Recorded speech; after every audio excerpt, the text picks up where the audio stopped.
অপমান আর অসম্মানের সঙ্গে কিভাবে লড়াই করতে হয়।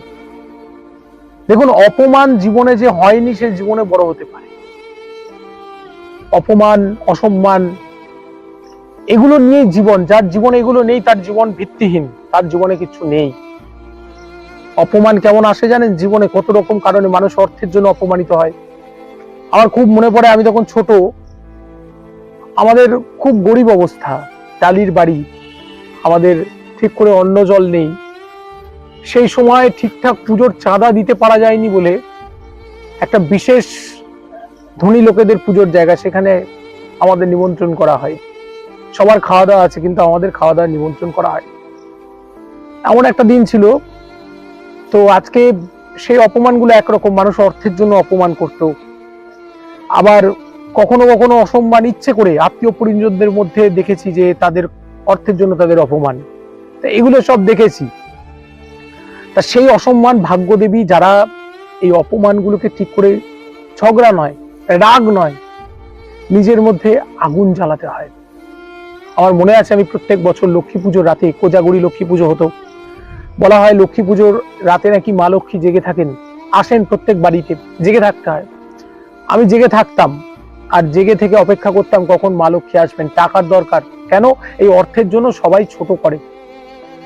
তো মা লক্ষ্মী দয়া করেছেন, পরবর্তীতে চাকরি বাকরি পেলাম, বাড়ি ঘর সব বদলে গেল, সেই টালির বাড়ি একটা তেতলা বাড়িতে রূপান্তরিত হলো, সব হলো। অসম্মানের এখানে শেষ নেই, হিংসা, পরবর্তীতে দেখলাম ঈর্ষা, হিংসা। এমনকি আমার স্ত্রীর যখন এই ক্যান্সার চলছে, এর মধ্যেও কত অবহেলা, কত লাঞ্ছনা, নিজের লোকেদের পাল্টে যাওয়া দেখলাম। এগুলো ভদ্রভাবে অপমান। ওই যে বলেছিলাম আপনাদের গল্প, যে আমার ছোট্ট মেয়েটা তখন 4.5 বছর বয়স, 4 বছর বয়স।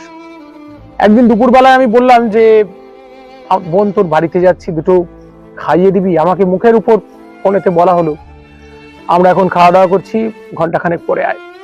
আচ্ছা, এটা কি অপমান নয়? এটাও একটা টাইপ অফ অপমান। আত্মীয় পরিজনদের কাছে এরকম আঘাত, তারপর যখন চলেই গেল, এত অভিমান নিয়ে এসে চলে গেল। কত মানুষের কত রকম কথা, কত মানুষের কত রকম ব্যথা। ওই যে বললাম, স্ত্রীর প্রতি মৃত্যুর শোক আছে নাকি?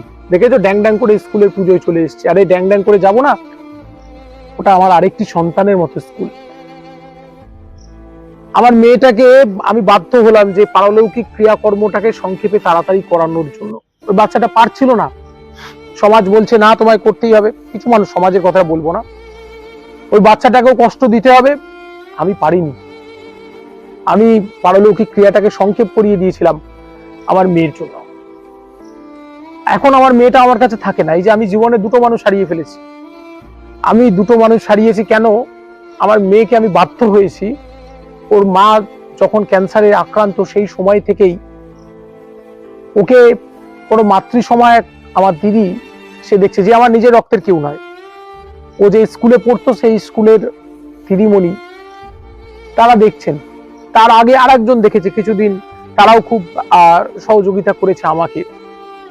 তো তারা দেখছেন, তাদের কাছে ও অন্তত মায়ের অভাব কিছুটা পূরণ হচ্ছে, সেই ভাবটা, যে স্নেহের ভাবটা লাগে, সেই স্নেহের ভাবটা পরিপূরিত হচ্ছে তাদের কাছে।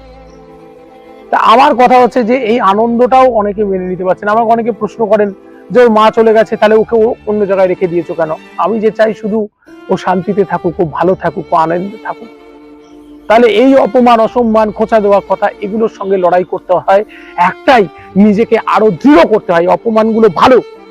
এই যে অর্থের জন্য যারা আমাকে অপমান করেছিল, অর্থ না থাকার জন্য, গরিব হওয়ার জন্য যারা অপমান করেছিল, অবজ্ঞা করেছিল, আজকে তাদের অবজ্ঞাগুলোই ভেতরে আগুন হয়ে জ্বলেছে, ঈশ্বরের দয়া হয়ে জ্বলেছে, যার জন্য আমার স্ত্রীর ওই ব্যয়বহুল চিকিৎসা করাতে পেরেছি। প্লেনে চড়ে ঘুরে বেড়াচ্ছি, বড় বড় অনুষ্ঠানে উদ্বোধন করছি ফিতে কেটে। একমাত্র অর্থদেবী প্রসন্ন হন এইভাবেই, সৎ পথে চলা, ঈশ্বরের পথে চলা, আর এইগুলোকে চ্যালেঞ্জ হিসেবে গ্রহণ করা। আর যারা মানসিক কষ্ট দেয়, অপমান করে, খোঁচা দেওয়া কথা বলে, এগুলো আপনার শক্তি। আমি নিজেকে মনে করি যে আমার স্ত্রী চলে গেছে, এখন অসহায়ের মতো জীবনযাপন করি, আর অনেকের অনেক বাঁকা কথা, আঁকা কথা অনেক সহ্য করি। তা এগুলো আমার কাছে শক্তি যোগায়, আমার মনের মধ্যে আগুন জ্বেলে দেয়, যার মাধ্যম দিয়ে আমি ওই জীবনের শক্তি। কাঁদবেন না, যারা কাঁদে, যারা ভেঙে পড়ে, তারা জীবনে এগোতে পারে না। আমি লড়াই করি, আমি বলি জীবনটা লড়াইয়ের ময়দান, আর যতক্ষণ বেঁচে থাকবো আসলে আমাদের এই হৃদয়টা ধুকপুক ধুকপুক করছে, তো এই যতক্ষণ বেঁচে থাকবে এই লড়াই চলবে, যুদ্ধ জারি। ঠিক আছে, সবাই ভালো থাকবেন।